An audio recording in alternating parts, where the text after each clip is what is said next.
अस्सलाम वालेकुम बच्चों, उम्मीद है कि आप अपने घर में खैर खैरियत से होंगे और अल्लाह आप लोगों को अपने हिफ्ज़ और ईमान में रखें। ओके क्लास, आज की जो आपने ऑनलाइन क्लास ली थी ना, उसको मैं थोड़ा सा आपको वीडियो भी बना के भिजवा देती हूँ। आपकी ये उर्दू की क्लास है, मैं हूँ मिस सिद्रा। आपको ऑब्जेक्टिव है कि तलबा सबक की दुरुस्त तलफ़्फ़ुज़ से बुलंद ख्वानी करेंगे। ठीक है, आपने रीडिंग करनी है। सक्सेस क्राइटेरिया आपका है दुरुस्त तलफ़्फ़ुज़ से पढ़ना। ठीक है बेटा, आज है बुध, जमात का काम 9, 12, 20, 20। उन्वान है आपका हमारे दोस्त जानवर।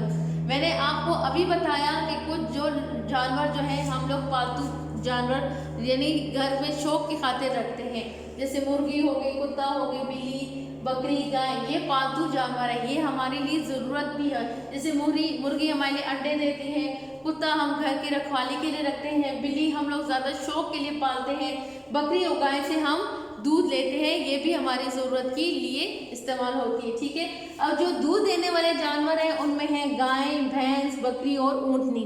इनसे हम दूध हासिल करते हैं और आपसे पता है बेटा कि दूध से जो है वो दही, लस्सी, घी, मक्खन, बहुत सारी दूध से चीज़ें बनाई जाती हैं। ठीक है, और दूध हमारी सेहत के लिए भी बहुत ज़रूरी है, इससे हमारी हड्डियाँ और दांत मजबूत होते हैं। ठीक है, अब ये हमारे पास भेड़ है। भेड़ से हम क्या हासिल करते हैं? ऊन। और ऊन से क्या बनता है? ऊन से स्वेटर भी बनाए जाते हैं, गर्म कपड़े बनाए जाते हैं, स्वेटर बनाए जाते हैं। यानी जानवरों की जो खाल होती है ना, इससे हम लोग बहुत सारी चीज़ें बनाते हैं, जैसे लेदर की जैकेट हो गई, लेदर के बैग्स हो गए, लेदर के शूज़ हो गए, ये भी जानवरों के खाल से ही इस्तेमाल की जाती हैं इसके लिए। अच्छा, बोझ उठाने वाले जानवर यानी वजन उठाने वाले।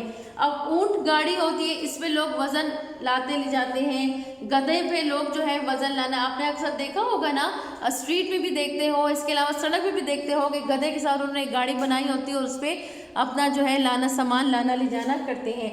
घोड़ा गाड़ी भी होता है। ये सारे जानवर सवारी के काम भी आते हैं और बोझ के लिए भी काम आते हैं। ठीक है, आज का आपका सिर्फ होमवर्क ये है बेटा कि आपने सबक हमारे दो जानवर की आपने बुलंद ख्वानी करनी है। जस्ट आपने पढ़ाई करनी है, इसके अलावा आपका कोई रिटर्न काम नहीं है।